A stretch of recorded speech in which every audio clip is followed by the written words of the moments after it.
राधे राधे दोस्तों, हमारे चैनल में आप सभी का स्वागत है। आप सभी जानते हैं कि उत्पन्न एकादशी 2025 में 15 नवंबर को मनाई जा रही है। तो चलिए दोस्तों, उत्पन्न एकादशी का कथा सुनते हैं। दोस्तों, कृष्ण भगवान युधिष्ठिर से कहते हैं, हे युधिष्ठिर, सतयुग में मूर नाम का दैत्य उत्पन्न हुआ। वह बड़ा बलवान और भयानक था। वह प्रचंड दैत्य ने इंद्र, आदित्य, वसु, आयु, अग्नि आदि सभी देवताओं को पराजित करके भगा दिया। तब इंद्र सहित सभी देवताओं ने भयभीत होकर भगवान शिव से सारा वृत्तांत कहा और बोले, हे कैलाशपति, मूर दैत्य से भयभीत होकर सब देवता मृत्यु लोक में फिर रहे हैं। तब भगवान शिव ने कहा, हे देवताओं, तीनों लोकों के स्वामी, भक्तों के दुखों का नाश करने वाले भगवान विष्णु की शरण में जाओ। वे ही तुम्हारे दुखों को दूर कर सकते हैं। शिव जी के ऐसे वचन सुनकर सभी देवता क्षीर सागर में पहुंचे। वहां भगवान को शयन करते देख हाथ जोड़कर उनकी स्तुति करने लगे कि हे देवताओं द्वारा स्तुति करने योग्य प्रभु, आपको बारंबार नमस्कार है।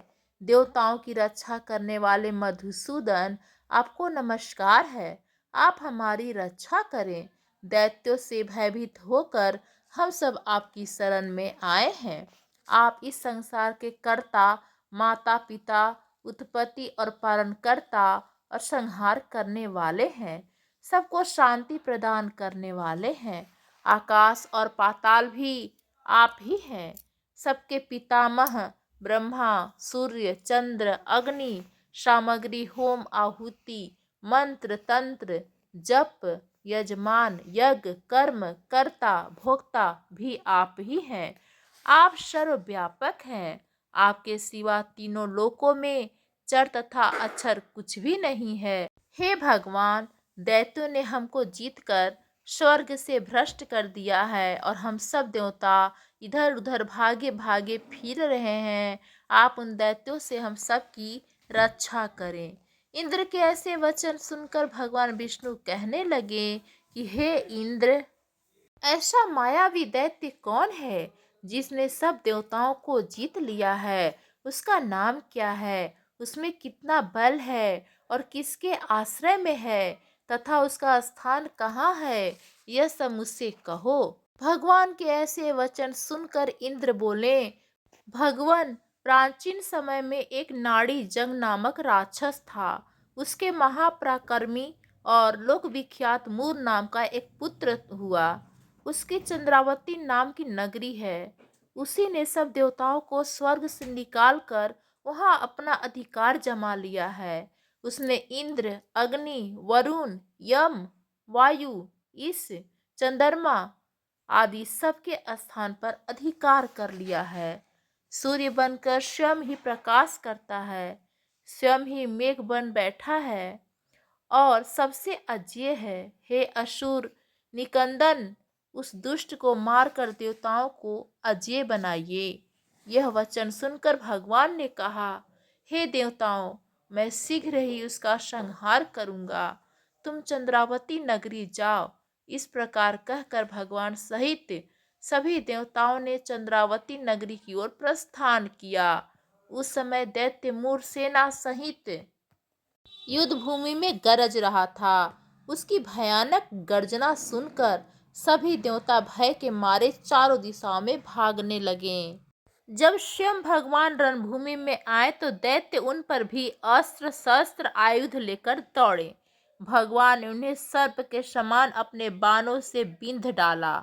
बहुत से दैत्य मारे गए, केवल मूर बचा रहा। वह अविचल भाव से भगवान के साथ युद्ध करता रहा। भगवान जो जो भी तीक्ष्ण बाण चलाते, वह उसके लिए पुष्प सिद्ध होता। उसका शरीर छिन्न भिन्न हो गया, किंतु वह लगातार युद्ध करता रहा। दोनों के बीच मल्ल युद्ध भी हुआ।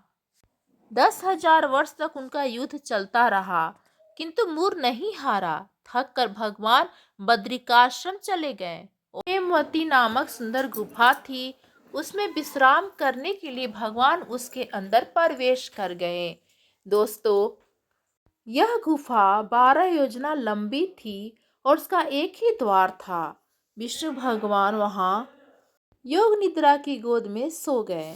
मोर भी पीछे पीछे आ गया और भगवान को सोया देखकर मारने को उद्यत हुआ।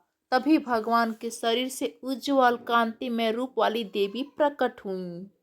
देवी ने राक्षस मूर को ललकारा, युद्ध किया और उससे तत्काल मौत के घाट उतार दिया।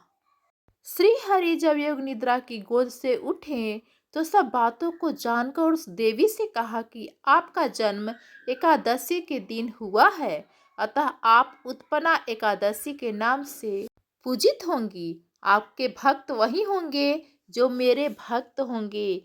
तो इस प्रकार मूर राक्षस का उत्पन्ना देवी ने वध कर दिया। तो दोस्तों, आप लोग को यह जानकारी कैसी लगी? यदि पसंद आई तो प्लीज़ दोस्तों हमारे चैनल को like, comment, share and subscribe कर दीजिएगा। धन्यवाद दोस्तों।